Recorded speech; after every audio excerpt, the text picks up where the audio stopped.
Gurur Brahma, Gurur Vishnu, Gurur Devo Maheshwara, Gurureva Param Brahma, Tasmai Shri Gurave Namaha.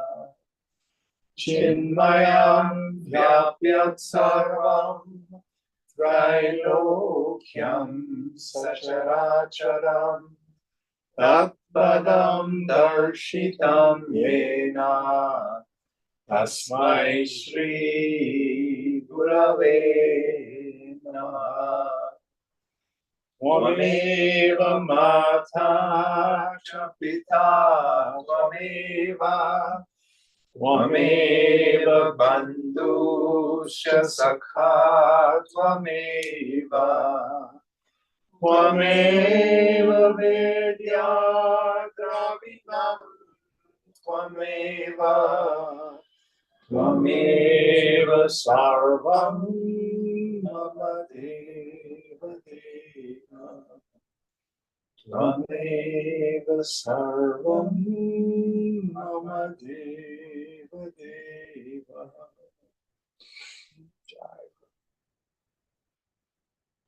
Om Sahana Bhavatu Sahanau Bhunaktu Sahaviryam Karvavahai Tejasvinavadhitamastu ma vidvishavahai.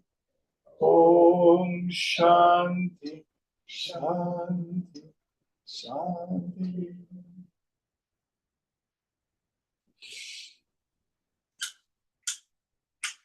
So where are we in our text?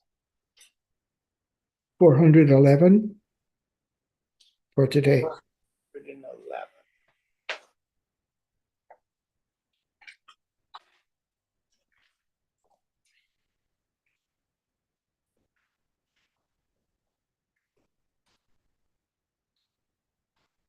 So? Sure. Shamita Guna Vikaram Shashvatam Shantamekam Hridi Kalyati Vidvana Brahmapurnam Samadhau. Through Samadhi, the wise man realizes the infinite Brahman in his heart as undecaying and immortal, as the positive entity which debars all negations, which is like a calm ocean which has no name, in which there are neither merits nor demerits, which is eternal, tranquil, and one.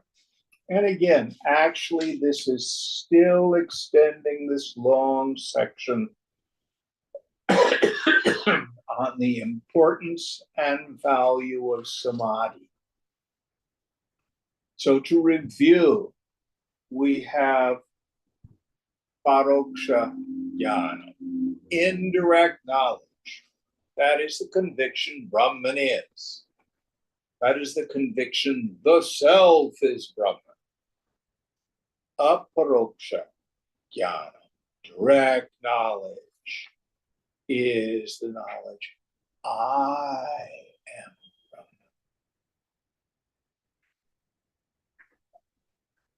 How is this gained?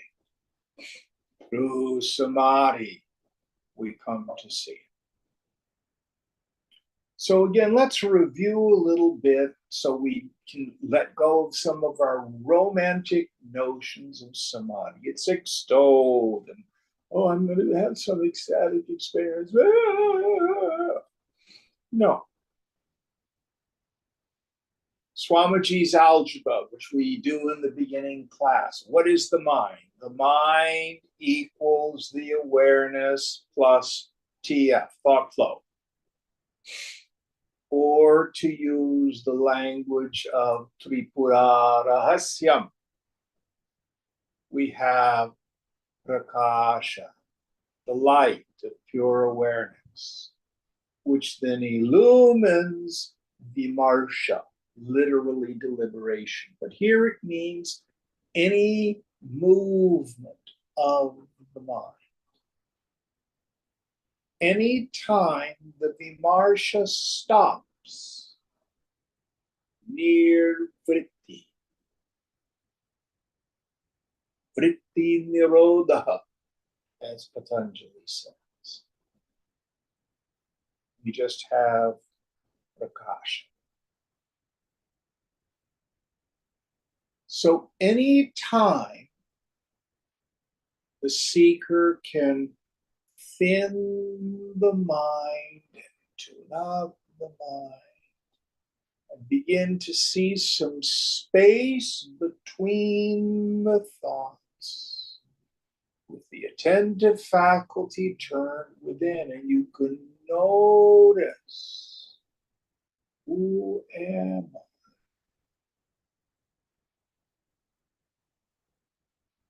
And get the sense of the no-thingness of the self.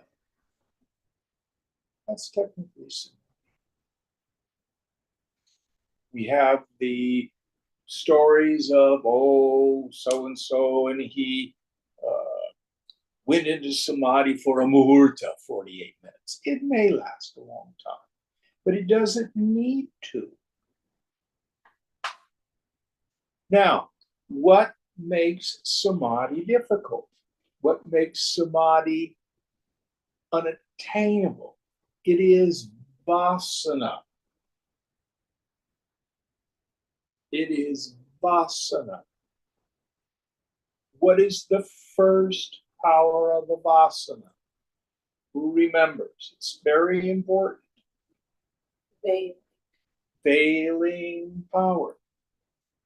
So if, for example, you take a Kundalini yoga class and you sit there and do your 5 reps, you can grip the mind into silence for a moment, but your experience is, I, the individual, see blank. Why? Why doesn't that sense of individuality drop? Vasana. That is why. This is why the most important activity, if you wish, samadhi, and from that steady wisdom, is vairagya. That's what's most important. And we circle back all the way to what Shankara says, qualifications of a fit student. Remember, when he would ever have the list, he always put the most important things first. What are the first two? Viveka, Vairagya.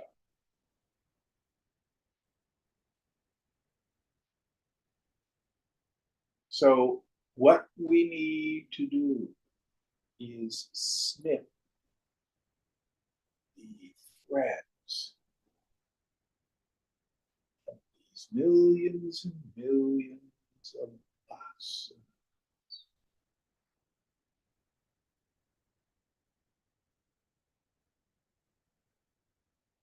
And when the last vasana is removed, the mind easily moves into samadhi.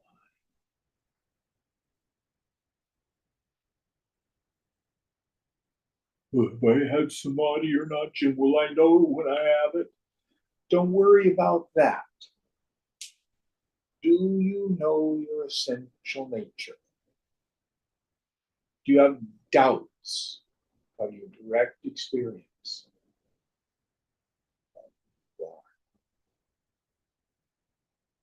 That's what we need to focus on. And if you still have doubts, or if you're very clear, I got very identified and the individuality seemed very strong, etc. No blame. There's just more tapas to do. What's the tapas?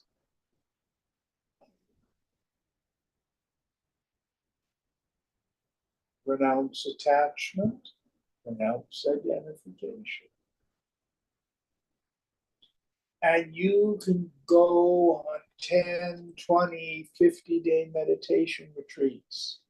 And if you don't renounce the world, if you don't renounce the mind, you will still not have steady wisdom.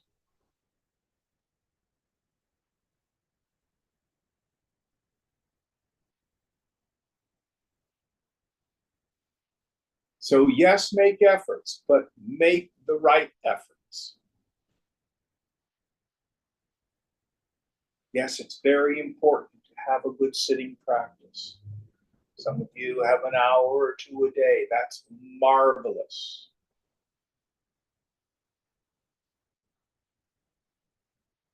But it's not as important as Vairagya.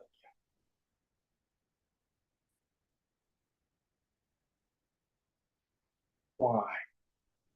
Because the first power of Vasana is non-apprehension of my essential nature. The subsequent misapprehension, I think I'm a person. Anytime we tune up the mind and we look within, listen to the traffic phone. Who hears?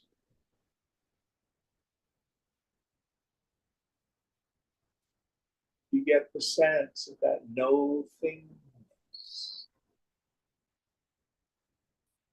For that period, your mind is free from vasana. How do you know when the mind is free from vasana? You have apprehension of your essential nature. If you have doubts, is that really what it is? Maybe I'm fooling myself. Keep doing tapas.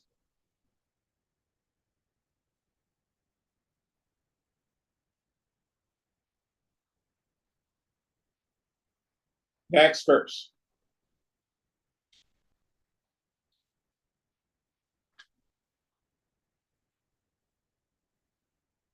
Samahitanta karana swarupe vilokya atmana khanda vabhevam vichindi bandham bhavagandha ganditam yatnena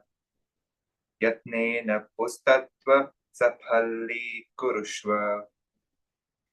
With a controlled mind in samadhi, see in your own self the Atman of undying splendor. Cut off your bondages which have been strengthened by the impressions of your previous births and successfully strive to realize the fulfillment of a human birth.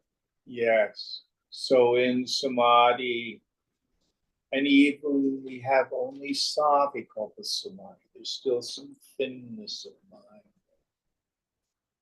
I get the sense, I get it. I am not a person, I'm that ground of being, that space of pure awareness.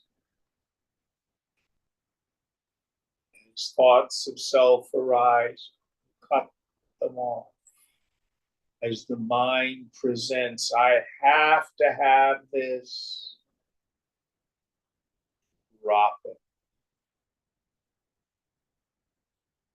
At least during meditation.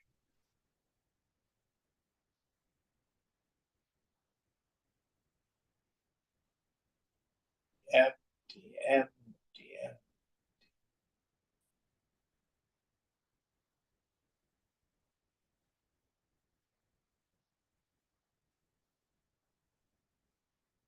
And when life manifests as guru, it will poke.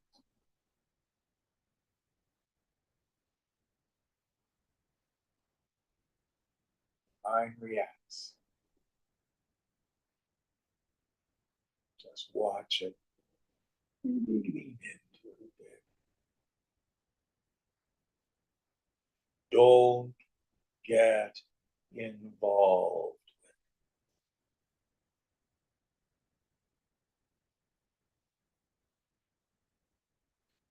sometimes like looking or asking the question like what is my expectation in this moment when the mind is reacting helps in like sort of that leaning into it where like oh I have this unmet expectation right now which is why I'm reacting.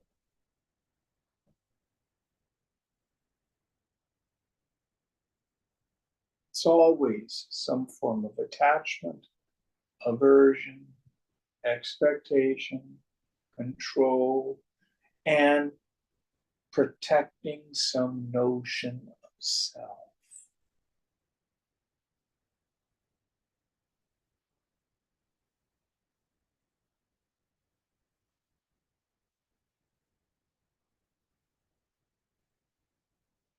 The unprotected. Oh, I'm standing up for myself. I have to have my dignity.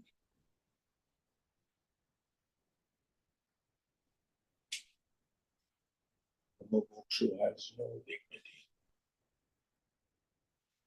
What need have I for dignity when I'm the infinite?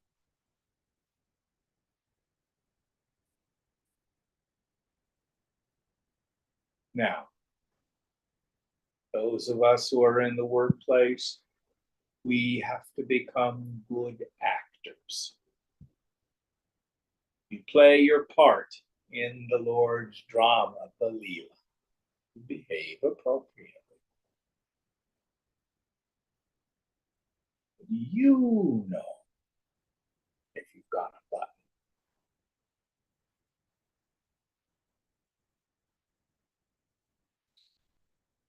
Next verse.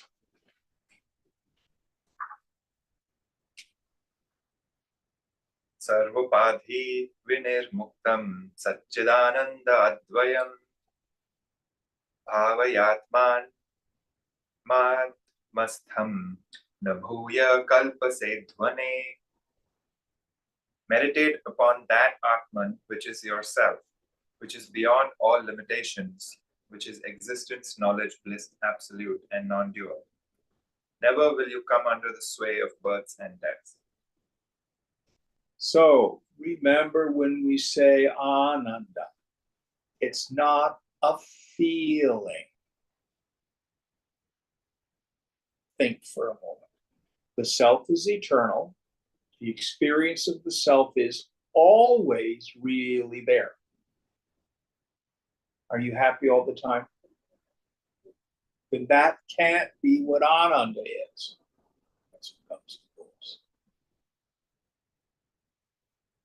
So again, I start with people saying Ananda, let's translate it as no sorrow reaches there. Heat and cold get to the body, pleasure and suffering get to the mind, honor and dishonor get to the intellect. None of it touches me. Safe.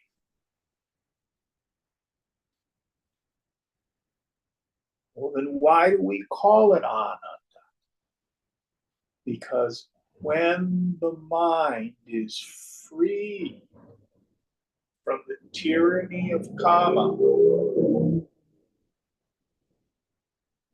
and it comes home and rests in itself, the mind becomes blissful. The quieter your mind, the more the mind becomes no mind at all. The more blissful.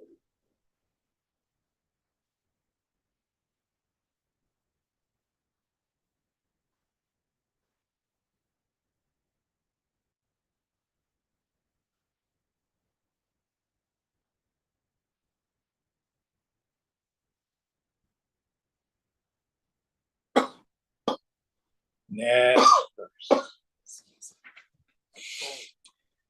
Section 68.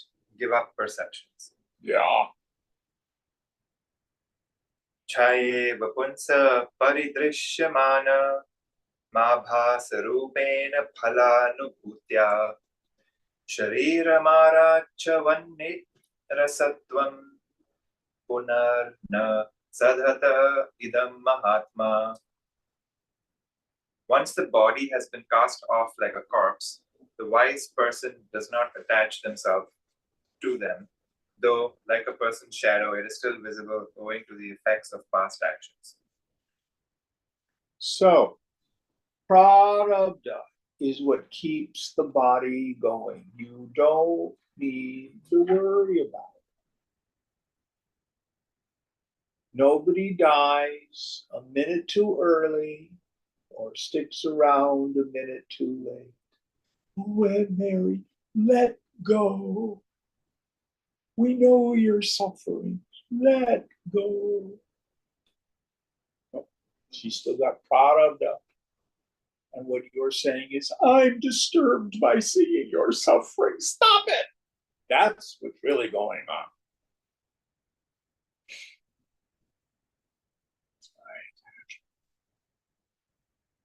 That rejection.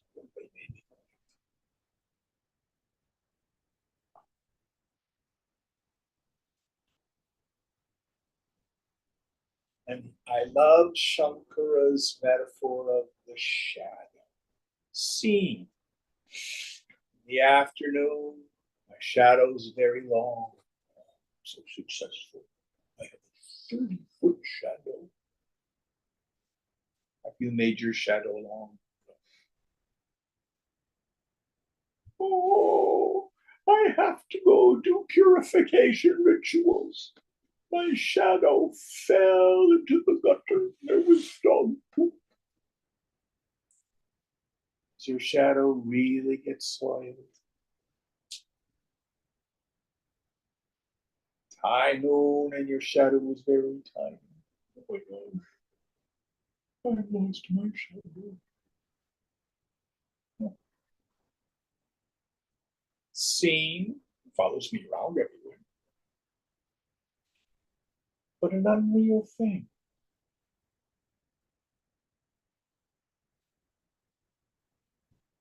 So also is this body, mind, intellect thing.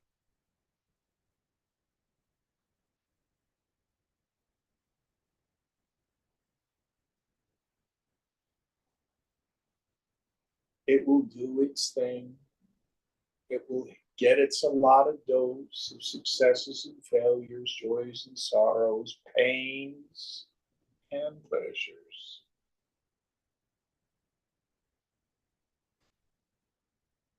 Have no relationship to it.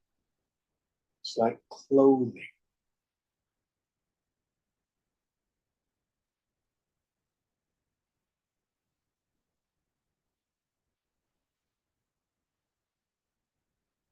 And there's never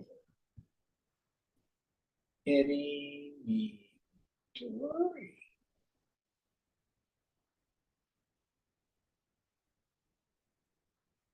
It's all going to be okay. Now, that doesn't mean not to be prudent if that part of your prarabdha. Maybe your prarabdha to be homeless. I don't know. That might be mine.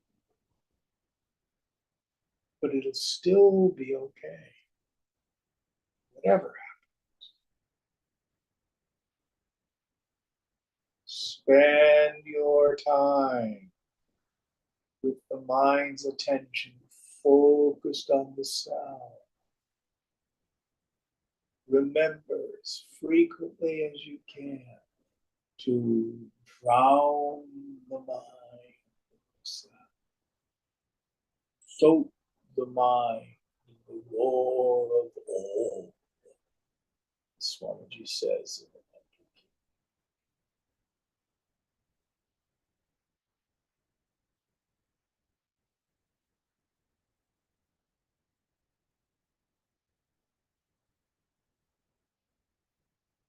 Finish this business.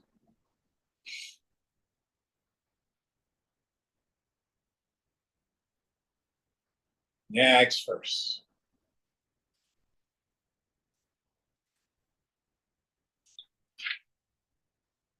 Sadata Vimala Bodhanandarupam Sametya Tyaja Jaramala Rupo Padhimetam Sudure Atha Punarapi Naisha Smaryatam Vantavastu Smarana Vishaya Bhutam Kalpate Kutas Nyaya. Eternal, unsullied, knowledge, bliss, thus realizing the Atman, fling far away this body which is inert and filthy. Then think of it no more, for a thing vomited brings disgust to the mind when remembered.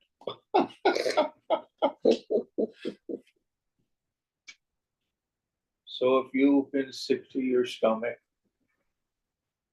and you go into the bathroom and vomit into the toilet, do you then get down on your hands and knees and go through the vomit to see what it was that was in there that caused you to get sick? Is that what you do? You swallowed a diamond or something. Pardon me? Unless you swallowed a diamond or something. Okay. Yeah, how many of us go causation hunting in the mind? It doesn't matter, right? Just let go, let go, let go. Everything we need is in the now. Your emotional reactivity, your agitation of mind, whatever it is, that's the sum total of the product of presenting itself. You don't need any other information. What you need to do,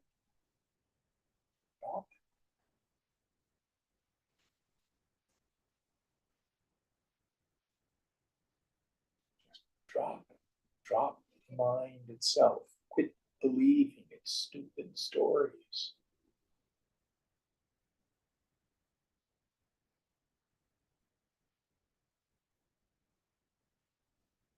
Now, in terms of the body, out of compassion for the rest of us, bathe daily, wear clean clothes.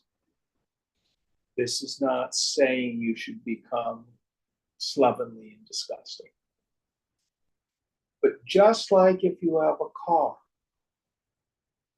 you wash the car, you rotate the tires, you change the oil, back them out the inside. Whether you've got a little Volkswagen or you've got a BMW, it's a vehicle. That's all it is. What is meditation? Park the car, open the door, and get out. Back from meditation. Get back in the car. Drive to the next day's event. That's all it is. You.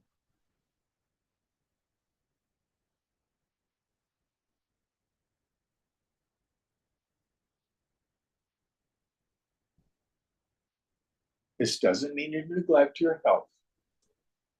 Those of us who've ever gone through a period where you've been very ill, especially if there's pain, and sadhana becomes difficult. The body starts to draw our attention. Health is the greatest wealth. You don't realize its value until you lose it. So Shankara is not saying to punish or destroy the body. See it for what it is. The most important thing is to understand it's not you. And it is the bija vasana, the root attachment.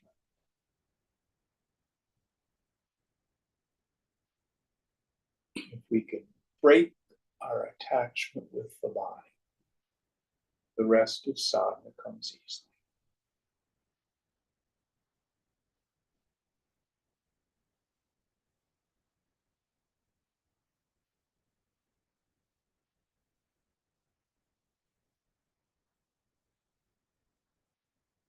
It's interesting. I was just remembering when I was in the ashram in 1993 in Mumbai, there were no mirrors. Your dorm room, in the bathrooms, no mirrors. Why do you think? Not a reminder that you're a person, body. When you have no notion of what your body looks like anymore, it's easier not to be identified with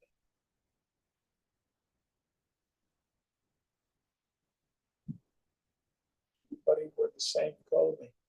The guys a dhoti and a kurta. The women a white sari. They got to keep their hair. We don't have to shave our heads.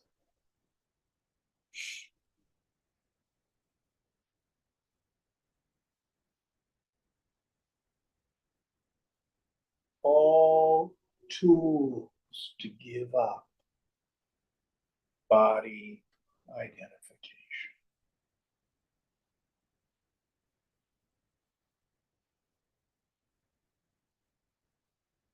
Next verse.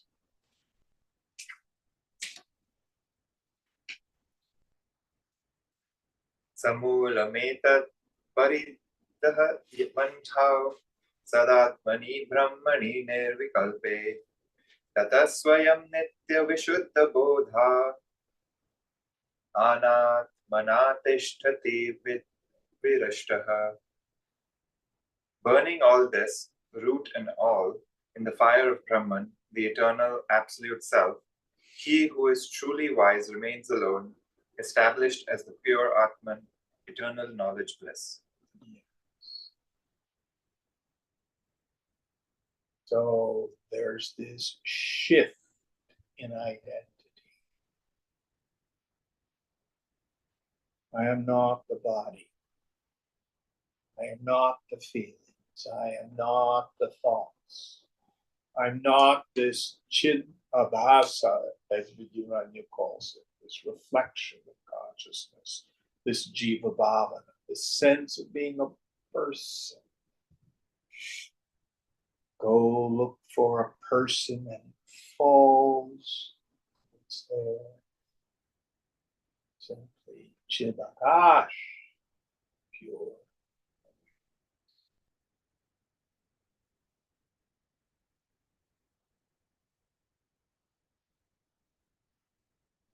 Renounce, renounce. Inside, be a tyagi. I've abandoned the world. Be a sannyasi inside.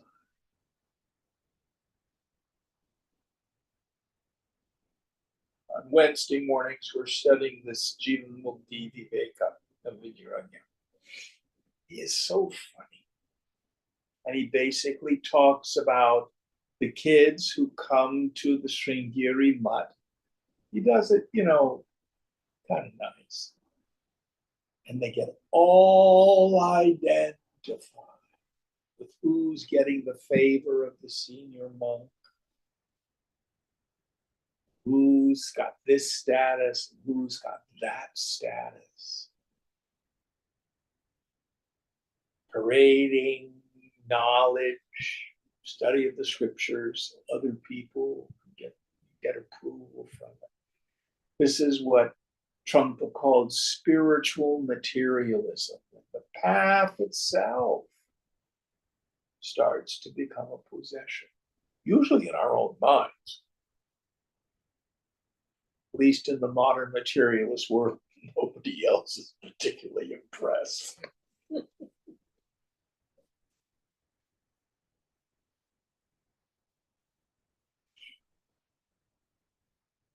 What's the line? They're not a legend in their own time, they're a legend in their own mind.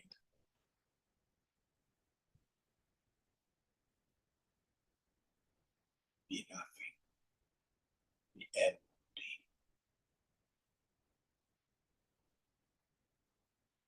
Chidananda. Boham Shivo. I'm of the form of bliss consciousness. Shiva. Auspiciousness.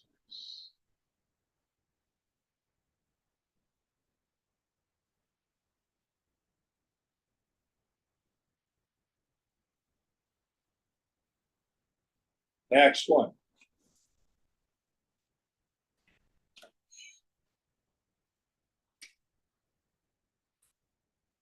Prarabdha Sutra Gatitham Shariram Prayatu Vatishthatu Gaurivastrak Natat Punah Pashyati Tattvaveta Anandamani Brahmani Lina Vrittihi. This body is woven from the fiber of Prarabdha, and the knower of truth is not concerned whether it drops off or remains, as the garland around the cow's neck, for his thoughts are reposed in Brahman, the quintessence of bliss. So, in India, one of the ways in which we demonstrate our devotion and reverence is we give garlands.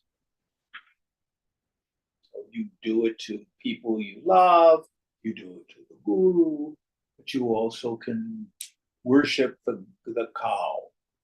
And you put the garland around the cow. Your friends may be, oh, it's such a beautiful garland. Thank you. But how does the cow think of the garland? Steps on it.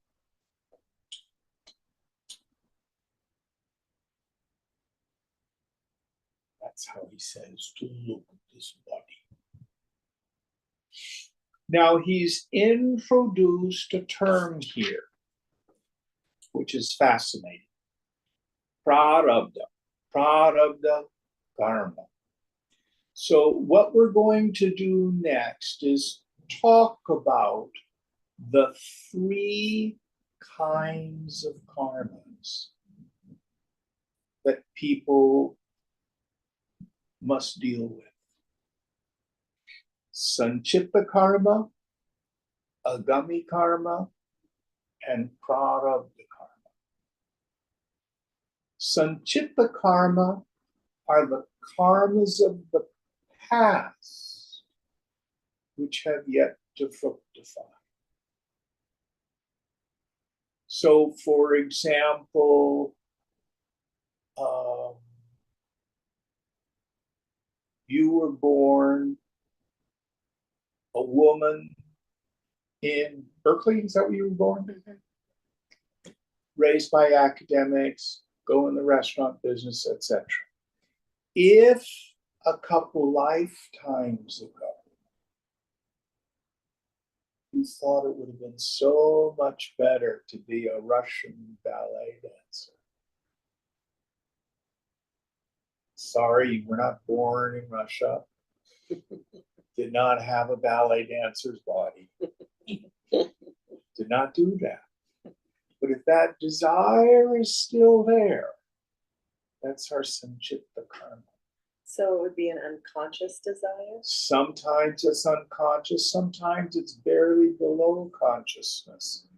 For example, have you looked at dreams you may have had as a kid that were unfulfilled? You went on and did other things. Like for this one, I wanted to be an opera singer. Never got to fulfill that desire. Sing. It takes lifetimes to learn how to sing well. Sanchita karma. But still there in abeyance. And there may be other things. Having a particular body, being rich, having a huge family if you don't have a family, all sorts of things. Karmas of the past which have yet to fructify. And they can be regretful things too. So let's say in a prior life you were a murderer. And you think, oh, I have to pay back that karma. I'm waiting for the lifetime when I get murdered. Karmas of the past which have yet to fructify. Agami karma are karmas of the future which are set in place this life. As you make your way through this life, ignorant people will say, oh, if only I had done this. If only I had done this sort of thing instead. I'm thinking of a friend of mine who really wanted to be an actor and a musician. Good musician. But he was fearful about money. And because of the kind of upbringing he had, he went ahead, got a degree in finance, got an MBA, and had a career for 40 years doing finance. Never really liked it. And I can feel, I mean, now he's retired and acting and doing all sorts of things. Hard to memorize a script when you're 80 years old. But just, doing it out of Rossmore. But this would be a gummy karma. Oh, I really, really want to be an actor. Karmas that we set up in this life, which have yet to fructify. Both sanchita karma and agami karma are roasted by realization. Why? No change of circumstance is going to make it any better. That's what realization reveals to us.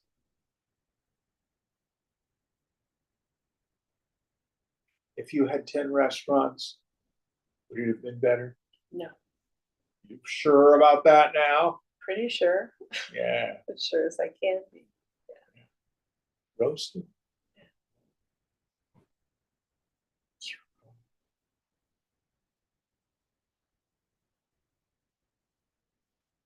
Do you really think it would be a lot better if you've been a famous rock and roll musician?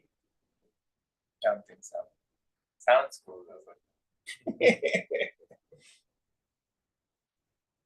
But you understand what I mean when we learn that it's the craving itself that's so painful.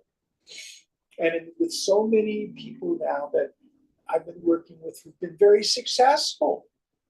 And then they're furious because they've been successful in actualizing their desires, and that didn't fix it.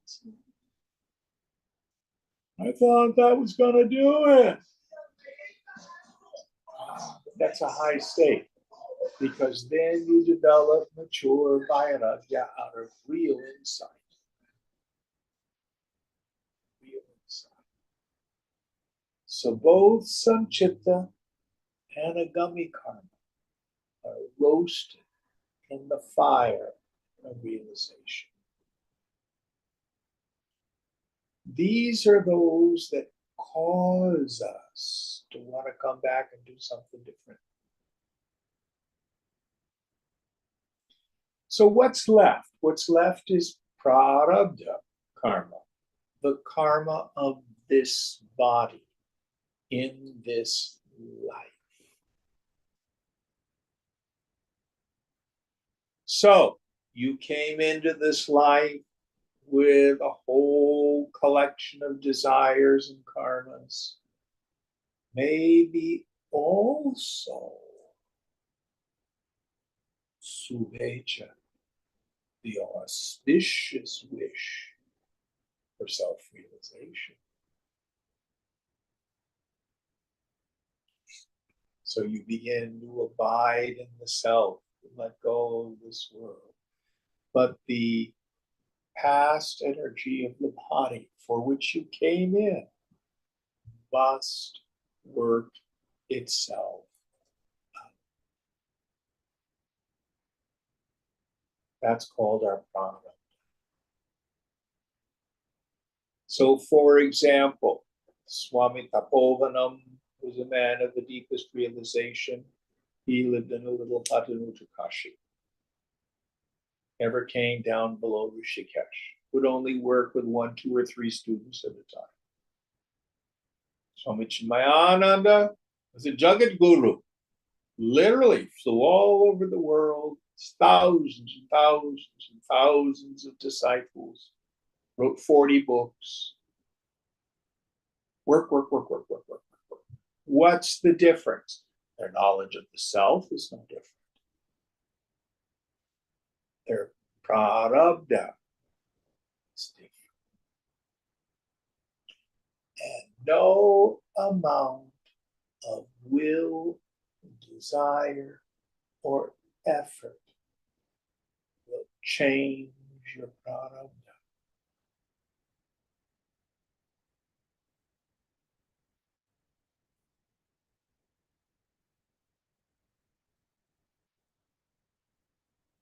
I have a dear friend. He's been sober a long time, 30 years. He had a relapse. Just wrecked his life, wrecked his finances, wrecked his marriage. He's putting his life back together. He's got a good job now. But when he and his partner were together, my friend was the major breadwinner in that relationship. His ex-partner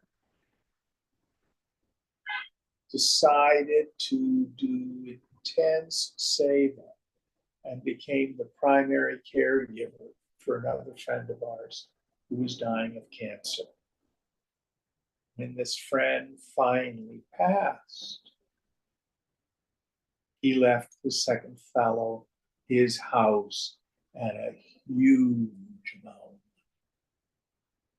He set for life with a beautiful house in the Oakland Hills. Paid for. My friend is intensely jealous. I've worked so hard. He didn't do anything. Prarabdha, karma.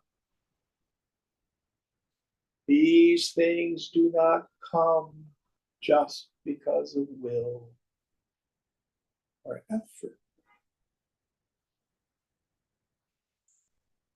But what the yogi understands is the change in external circumstances. Just product. They have very little, if not nothing, to do with our peace of mind, our happiness, our well-being. Are you guys going to do a startup little coffee house? I don't know. Prarabdha. It'll either happen or it won't, no matter how much effort and money you put in. You wrote that before you popped out of your mother's womb. You understand that? So sport with it, you know?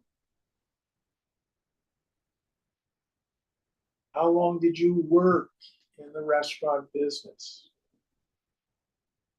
45 years. Yeah.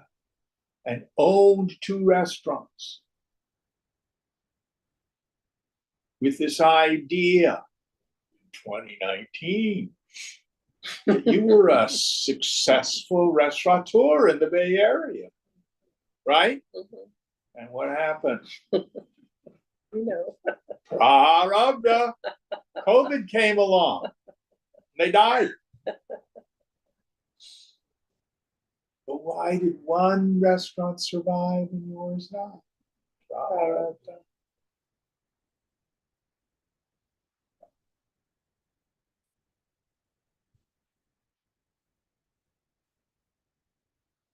When someone dies, what we think is an untimely death. Oh, they were so young, and I wasn't ready for them to go. Prarabdha. Guess what happens when your prarabdha karma is done for this life? You die. It's like winding up a little toy.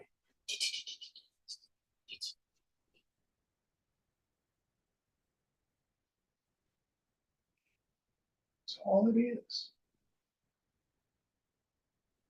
Now, before you began your practice of yoga, I want to be this, I want to get that, I want to acquire this, these are my life goals. And you may or may not meet them. But none of us are kids. One of the things I think you'll find, I certainly have, it's trinkets and baubles. Just trinkets and baubles. It's all it ever is.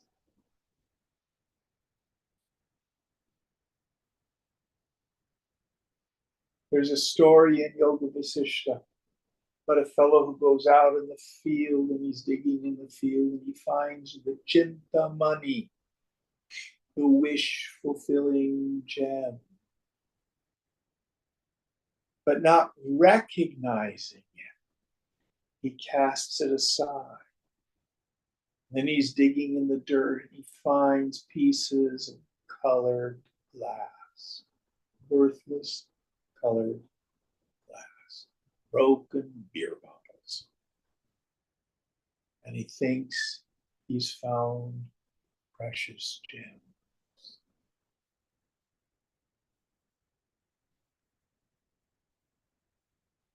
Chintamani is your self-nature.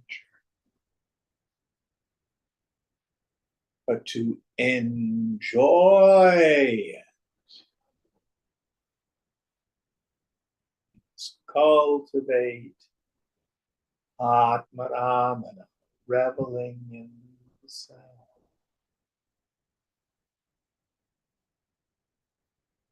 That only becomes easy when I let go.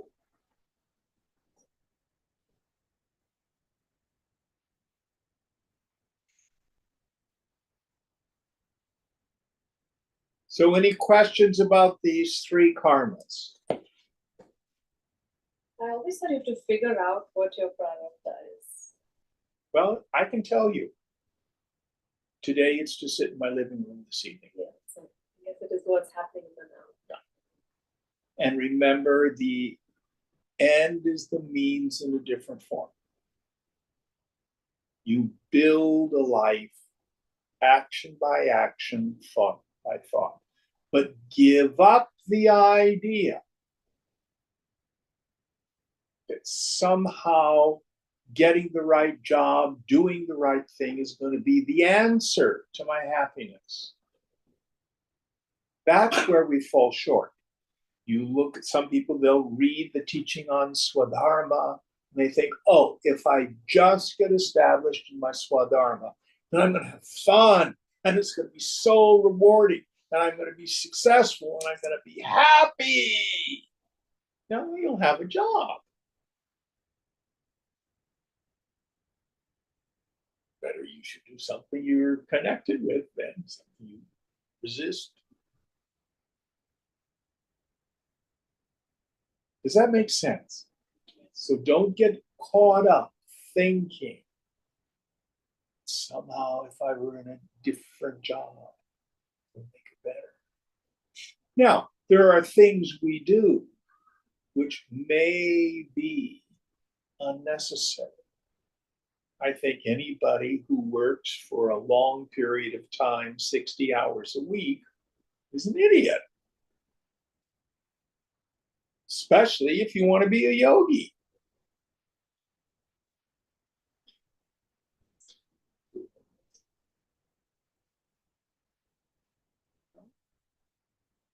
Life can be a banquet. Beautiful thing. Just sit at the table, wait bring this event, that dish, this experience. I think I'll eat this. And nope. Next event.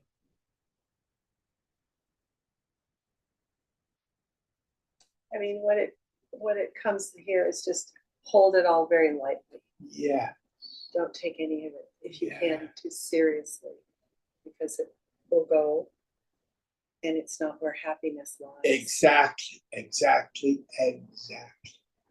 There's a little pleasure in the world. We never say there isn't. But it's very little. It's small. It's like a thimble full of water being poured into the ocean. And it's temporary.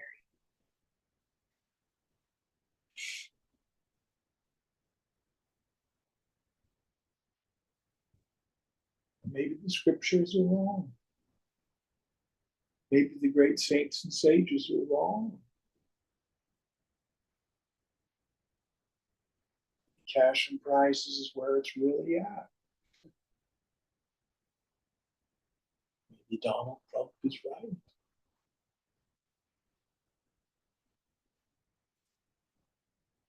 You choose. All right, next verse.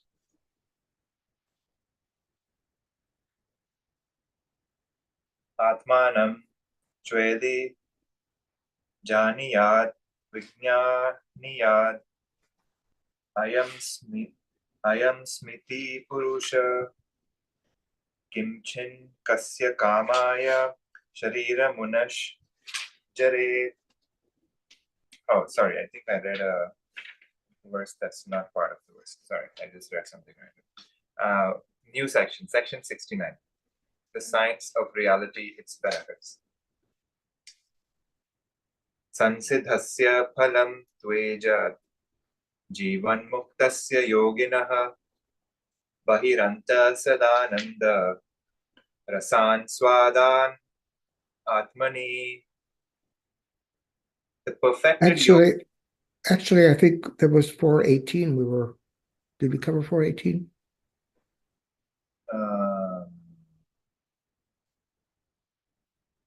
Yeah, okay, sorry, 418. He was blonde in a prior life. Sanchita karma. Akhandananda atmanam vijnaya swaswarupatah kimichan kasya va heto deham pushpati tatvata. Having known the Atman, which is unbroken bliss, to be his very own self, with what motive or for whom is the body to be cherished by the knower of truth? Yes. So once you know that yourself is the wellspring, the fountainhead of all joy, and listen carefully, there's no such thing as worldly pleasure. In the early days, we say, renounce your attachment to worldly pleasures and seek the self. But now, let's shift and nuance that teaching. The truth is, the names and forms are neutral. They have no capacity to cause joy or misery. I attribute joy-giving or misery-producing qualities to it. And when desire and object of desire become one, all that happens is for a moment, the desiring is stopped. In my foolishness, I think it's the object of the senses. The fool dances with the objects of the senses. When desire and object of desire become one, their understanding is, oh, that was a great widget. I need more widgets. But the yogi, of course they enjoy. Desire and object of desire become one. Krishna, Krishna, I really stop my mind.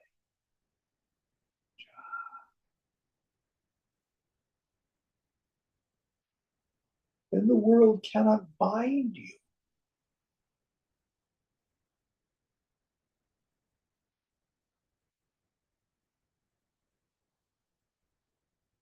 The world cannot bind you. Where is happiness?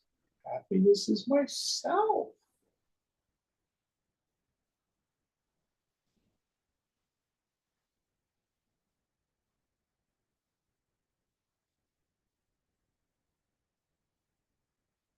Watch the body. Let it do its prarabdha.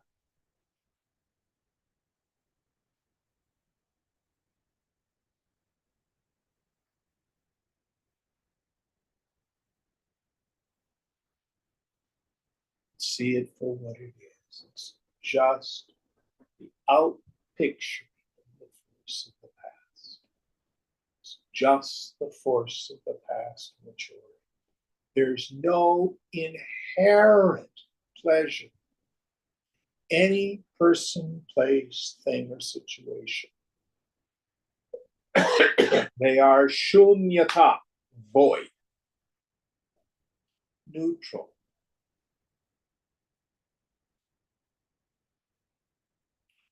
Only the self is bliss. In Gita, Krishna says, everybody in all ways worships me, seeks me, but just by the wrong means. I'm going to go shoot heroin. I'm going to take crystal meth. They're seeking Krishna.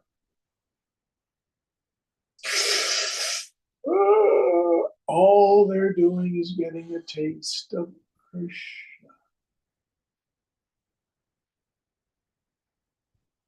Oh, I won the lottery. All you're getting is a taste of Krishna. It's all that goes out. Mine goes out, efforts. Mine comes home, feels good. It's mechanical and repetitive. Product.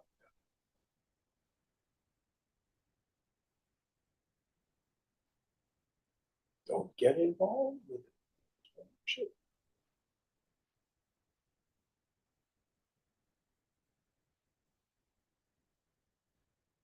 Next one.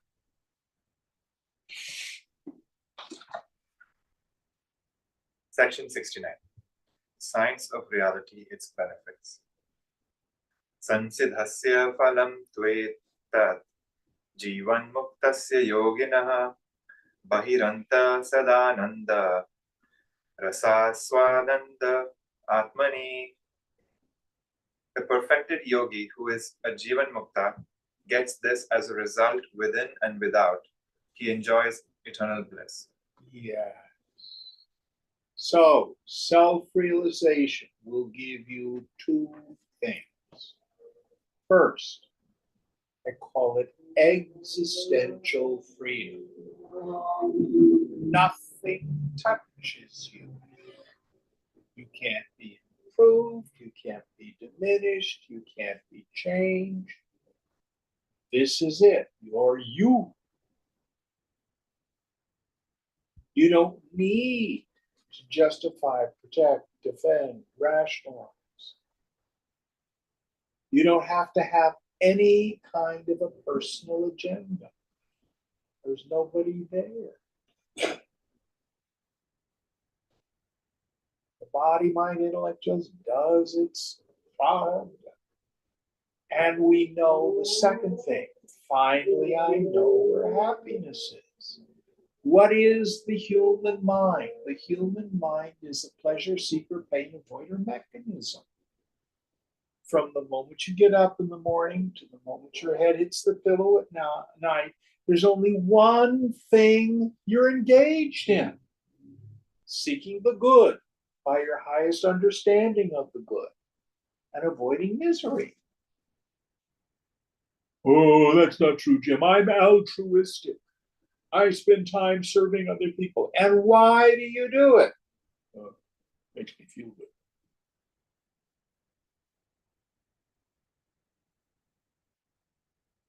Everybody, always, at all times, is only seeking the self in a very real sense and avoiding the misery.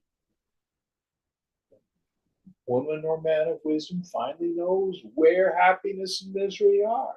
Happiness is myself. Misery is the craving mind, the attached and identified mind. It's so simple.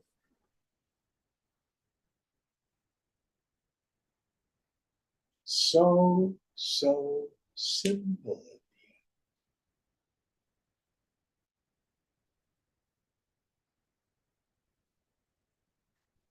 One can get all caught up in various philosophies and chakras and prana and all this sort of stuff. There's nothing wrong with this.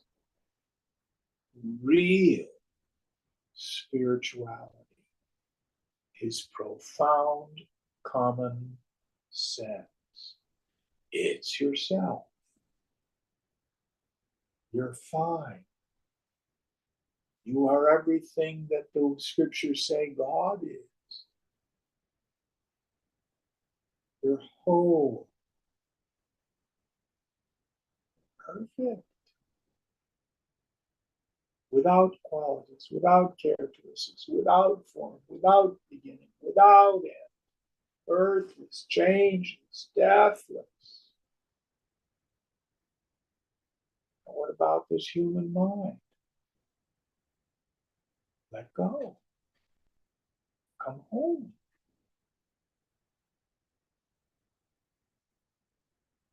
Here he says, within, when I'm in meditation, oh yes, the bliss of samadhi and meditation, but also sahaja samadhi, when I'm in the world, because I don't give a flying F about any of it. Body, mind, intellect can move through the world, and it never disturbs peace.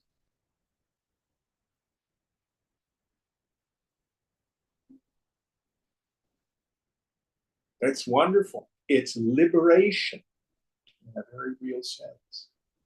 It's not liberation. Oh, I don't have to come back again. No, right here, right now. It's freedom. It's liberation. So free. Okay, we'll end here tonight. What verse are we on for next week? 420. 4. Om Purnamada Purnamidam Purnat Purnamudachyate Purnasya Purnamadaya Purnameva Vashishyate. Om Shanti Shanti Shanti. Hari Om Sri Guru Pyo Namaha. Hari Om.